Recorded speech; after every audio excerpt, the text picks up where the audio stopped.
I think the biggest thing is I think the team is a lot closer than last year.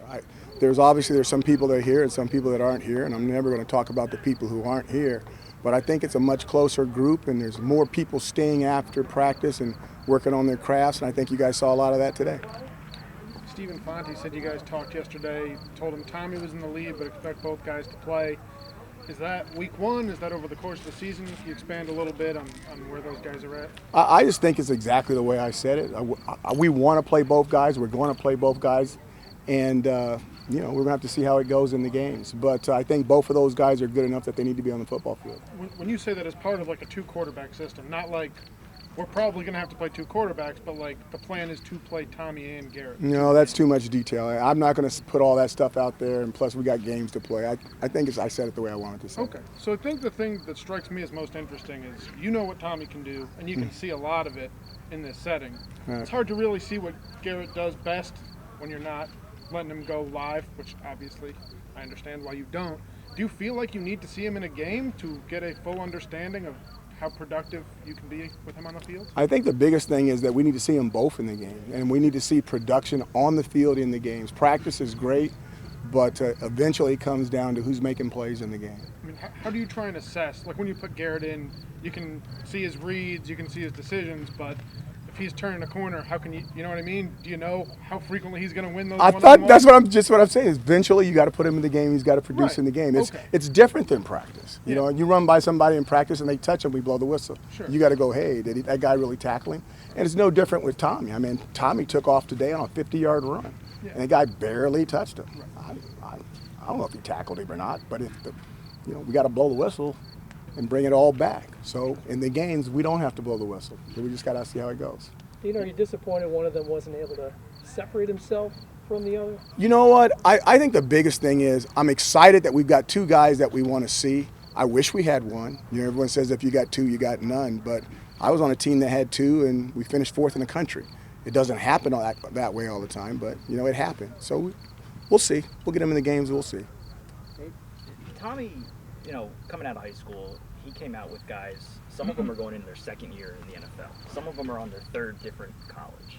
He's stayed with you for 5 years, and in an era of robust player movement at that position especially, I don't know how rare it is to have him see through what he has seen through here, especially after the last 2 years. What does that tell you? I think it tells you that he sees something that he wants to hang around for. And when you talk about the things that Dungy did, the things that our quarterbacks threw for 46 yards, less than 5,000 yards at Bowling Green, a 4,000-yard rusher, a 4,000-yard passer, and a 5,000-yard passer at Eastern Illinois University. That when he looks around, if he has looked around at other offenses, he still likes this one. When let me rephrase. Take your time. When I guess, would you characterize your relationship with him as sort of that, as close to a franchise quarterback as you can see at the college level, in where you involve him in personnel decisions and how you construct the roster? No, I wouldn't go there. For personnel decisions, that's a different thing in the National Football League when you're the highest paid guy on a roster. I wouldn't go there, but if you're going to have a relationship with your collegiate quarterback, you guys have to be able to take off the gloves and have honest conversations. And there's no doubt we've had conversations not only with Tommy, but with Garrett and the other quarterbacks in situations like that. Now with the offensive line mostly healthy, what are the effects now that you're seeing a couple of weeks into training camp? More success, offense having more success sometimes. The defense is still extremely good. We got a lot of seniors on that D-line, but they're having more success and they concede a little bit. We're kind of getting to the point where we're tired of hitting our brothers. You know what I mean? We want to go hit somebody else, but I'm sure everybody feels like that all across the country. Looking at Tommy, where have you seen him mature the most coming through this? Because you've had him for so long and coming off of injuries and different things he's had to come through, be a starter, be a backup. Where are you seeing him excel as he steps into this year? Again, you guys, I think the biggest thing with Tommy has not played 11 games in one season yet. If we can start the season with a quarterback and finish the season with a quarterback, I think that's the best thing for everybody involved. The community, the local media, the football team, the coaches.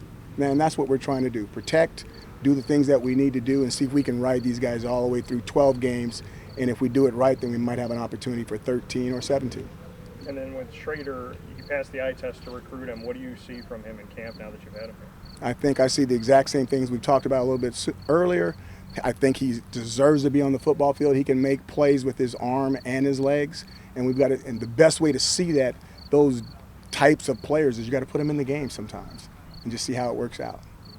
Biggest area of concern or kind of a goal for the final few days here at training camp this week? Staying healthy. You know what I mean? We're doing everything that we can, but stuff just happens sometimes. You know, stuff just happens. So just staying healthy. We got to still keep working though. You know, we still got to fine tune some things, and I apologize for being late to this, but there were some things that immediate reinforcements always worked best when I was raising my children. And I think they needed some immediate reinforcement of some things that were off in practice. So hopefully they got that, and we'll carry it to the nighttime walkthrough. You gave us a chance to catch a little bit of Justin Lamson. How have you seen him develop as a young player? He's coming along really good, but we really like Justin. He kind of said something to me today I can't share with you, and I started laughing about it. I shouldn't have brought it up because I can't talk to you about what it was. But he has a great sense of humor, and we're really, really excited of where he can go. He has some skills. There's no doubt about it.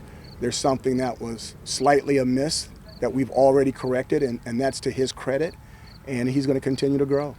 We like him a lot. You said you have your top two quarterbacks. Is he 3? Excuse me? You said you have your top 2 guys at quarterback. Is he 3, or is that battle No, still going? well, we're not going to talk about 3. Let's talk about 2. We don't have enough newspaper articles to talk about 3. You have a feel for Dakota and McKinley when you'll be able to get them back? You know, that's all medical stuff. And no, you asked me a direct question. No, I don't have. The cool thing is I don't have control over that. The medical people tell me when they can and when they can't, and I wouldn't have it any other way. So McKinley, I get, is an illness. Dakota, you know, is an injury. How long would he need, do you think, to get ready for the season? And if he can't go, you know, what's your concern level, I guess? So let's say Notre Dame game, he had 3 weeks before he played in that game. Yeah. So watch this. We're trying to do other things to make sure he's in shape before he gets an opportunity to go out there and demonstrate. He's really working hard. And even if he's tired, he's still one of the best guys we got. You guys played 3 guards in 2018 anyways, right? You think that is a possibility for the group you have here? Just like the quarterbacks, if all 3 are good enough, then that takes a load off of those guys and keeps them fresh at the back end of the season when the injuries start to load up. You said you had, you know, honest, candid conversations with Tommy and Garrett. What did Tommy ask of you this offseason? Again, those are private conversations that I can't share. And the really cool thing is that they know I won't share them. But that's what makes it so candid. You know, quarterbacks are extensions of the coaching staff. You have to be able to get into conversations not only about how they're playing or how they're performing, how they think they're performing, how I think they're performing, but also about personnel, also about plays, and also about the team's attitude. So those guys are extension of the coaching staff, and I won't bridge that trust. All right, thanks, Coach. Thank you, guys.